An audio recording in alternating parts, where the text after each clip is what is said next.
ಪಾರ್ಕ್ನಲ್ಲಿ ಬಿಜೆಪಿ ನಾಯಕರು ಅಹೋರಾತ್ರಿ ಧರಣಿಯನ್ನ ಮುಂದುವರಿಸಿದ್ದಾರೆ. ಅಪ್ಡೇಟ್ ಸಿಗ್ತಾ ಇದೆ. ರಾಜ್ಯ ಸರ್ಕಾರದ ಬೆಲೆ ಏರಿಕೆ ಖಂಡಿಸಿ ಬಿಜೆಪಿ ನಾಯಕರು ಪ್ರೊಟೆಸ್ಟ್ ನಡೆಸ್ತಾ ಇದ್ದು ಬೆಂಗಳೂರಿನ ಫ್ರೀಡಂ ಪಾರ್ಕ್ನಲ್ಲಿ ಅಹೋರಾತ್ರಿ ಧರಣಿ ಮುಂದುವರೆದಿದೆ.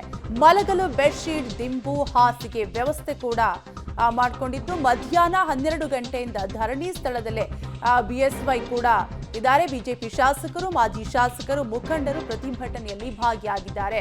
ಕಾರ್ಯಕರ್ತರಿಗೆ ಊಟದ ವ್ಯವಸ್ಥೆಯನ್ನು ಕೂಡ ಮಾಡಲಾಗಿದೆ. ಸಾಕಷ್ಟು ಜನ ಕಾರ್ಯಕರ್ತರು ಕೂಡ ಜಮಾಯಿಸಿದ್ದಾರೆ. ಬಿಎಸ್ವೈ ಸೇರಿದಂತೆ ಹಲವು ಘಟಾನುಘಟಿ ನಾಯಕರು ಪ್ರತಿಭಟನೆಯಲ್ಲಿ ಭಾಗಿಯಾಗಿದ್ದಾರೆ. ವಿರೋಧ ಪಕ್ಷದ ನಾಯಕ ಆರ್ ಅಶೋಕ್ ಅವರು ಕೂಡ ಪ್ರತಿಭಟನೆಯಲ್ಲಿ ಭಾಗಿಯಾಗಿದ್ದಾರೆ. ಡೀಟೇಲ್ಸ್ ಕೊಡ್ತಾರೆ ನಮ್ಮ ಪ್ರತಿನಿಧಿ ಪ್ರಕಾಶ್, ಲೈವ್ ನಲ್ಲಿ ಕನೆಕ್ಟ್ ಆಗಿದ್ದಾರೆ. ಪ್ರಕಾಶ್, ಪ್ರತಿಭಟನೆಯ ಕಾವು ಯಾವ ರೀತಿಯಾಗಿದೆ? ಏನಾದರೂ ರಿಯಾಕ್ಟ್ ಮಾಡಿದಾರಾ ಬಿಜೆಪಿ ನಾಯಕರು? ಹೇಗೆ? ಈ ರಾಜ್ಯ ಸರ್ಕಾರದ ವಿರುದ್ಧ ಬೆಲೆ ಏರಿಕೆಯನ್ನು ಖಂಡಿಸಿ ಅಹೋರಾತ್ರಿ ಧರಣಿ ಮಾಡೋದಕ್ಕೂ ಕೂಡ ಮುಂದಾಗಿದ್ದಾರೆ.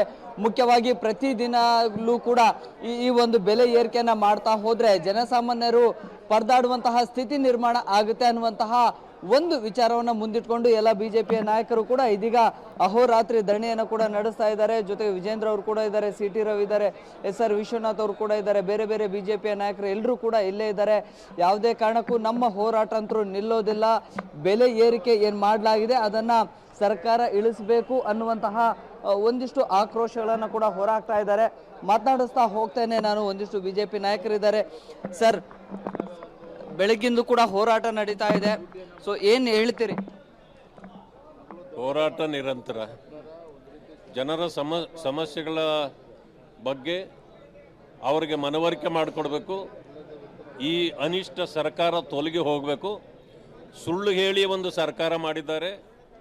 ಮಾನ್ಯ ಮುಖ್ಯಮಂತ್ರಿಗಳು ಸಿದ್ದರಾಮಯ್ಯನವರು ಇವತ್ತು ಭ್ರಷ್ಟಾಚಾರದಲ್ಲಿ ಈ ಸರ್ಕಾರ ಮುಳುಗಿದೆ. ಕೇವಲ 5 ಗ್ಯಾರಂಟಿಗಳನ್ನು ಕೊಟ್ಟು ಜನರನ್ನು ವಂಚನೆ ಮೋಸ ಮಾಡಿ ಸರ್ಕಾರ ಬಂದಿದ್ದು ಮಾತ್ರ ಅಲ್ಲ, ಇವತ್ತಿನ ದಿವಸ ಜನರ ರಕ್ತ ಹೀರುವ ಕೆಲಸವನ್ನು ಇವರೆಲ್ಲ ಮಾಡ್ತಾ ಇದ್ದಾರೆ. ಆ ಕಾರಣದಿಂದ ಯಾವುದೇ ಕಾರಣಕ್ಕೆ ಇದನ್ನು ನಾವು ನಿಲ್ಲಿಸೋದಿಲ್ಲ. ಇಡೀ ರಾಜ್ಯಾದ್ಯಂತ ನಾವು ತೆಗೆದುಕೊಂಡು ಹೋಗ್ತೇವೆ. ಈ ಹೋರಾಟದಲ್ಲಿ ತಾವು ಕೂಡ ಭಾಗಿಯಾಗಿದ್ರಿ, ಬೆಳಗಿಂದಲೂ ಕೂಡ ಇದ್ರಿ. ಈ ರಾಜ್ಯ ಸರ್ಕಾರದ ಬೆಲೆ ಏರಿಕೆ ಬಗ್ಗೆ ಏನು ಹೇಳಿ?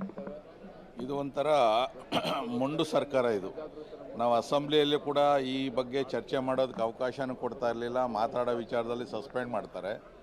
ಇವತ್ತು ಅನಿವಾರ್ಯವಾಗಿ ನಮ್ಮ ಭಾರತೀಯ ಜನತಾ ಪಾರ್ಟಿ ತೀರ್ಮಾನ ತಗೊಂಡು ಇವತ್ತು ಅಹೋರಾತ್ರಿ ಧರಣಿಯನ್ನು ಬೆಳಗ್ಗೆಯಿಂದ ಕೂಡ ಮಾಡ್ತಾ ಇದ್ದೀವಿ. ನಾಳೆ ಕೂಡ ಇದು ಮುಂದುವರಿಸ್ತೀವಿ. ನಾಳೆ ಮುಖ್ಯಮಂತ್ರಿಗಳ ಮನೆಗೆ ಮುತ್ತಿಗೆ ಆಗ್ತಕ್ಕಂಥ ಒಂದು ಕಾರ್ಯಕ್ರಮವನ್ನು ನಂಬ್ಕೊಂಡಿದ್ದೀವಿ. ಇದಾದಮೇಲೆ ಇಡೀ ರಾಜ್ಯದಾದ್ಯಂತ ಜಿಲ್ಲಾವಾರು ಈಗಾಗಲೇ ದಿನಾಂಕಗಳನ್ನು ಪ್ರಕಟಣೆ ಮಾಡಿದ್ದೀವಿ.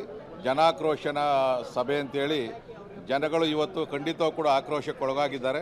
ಭಾಳ ದಿನಗಳ ನಂತರ ನಾವು ಭಾರತೀಯ ಜನತಾ ಪಾರ್ಟಿ ಭಾಳ ದೊಡ್ಡ ಮಟ್ಟದ ಒಂದು ಹೋರಾಟವನ್ನು ಇವತ್ತು ಹಮ್ಮಿಕೊಂಡಿದ್ವಿ.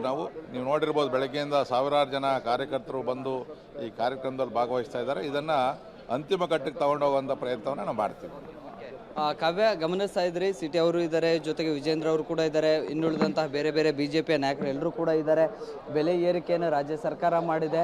ಸೊ ಆ ಬೆಲೆ ಏರಿಕೆ ಮಾಡಿರುವಂಥದ್ದನ್ನು ಹಿಂಪಡಿಬೇಕು ಒಂದಿಷ್ಟು ವಿಚಾರಗಳಲ್ಲಿ ಅನ್ನುವಂತಹ ಒಂದಿಷ್ಟು ಆಕ್ರೋಶ, ಅಸಮಾಧಾನಗಳನ್ನು ಕೂಡ ವ್ಯಕ್ತಪಡಿಸ್ತಾ ಇದ್ದಾರೆ. Thank you Prakash, ಡೀಟೇಲ್ಸ್ಗಾಗಿ.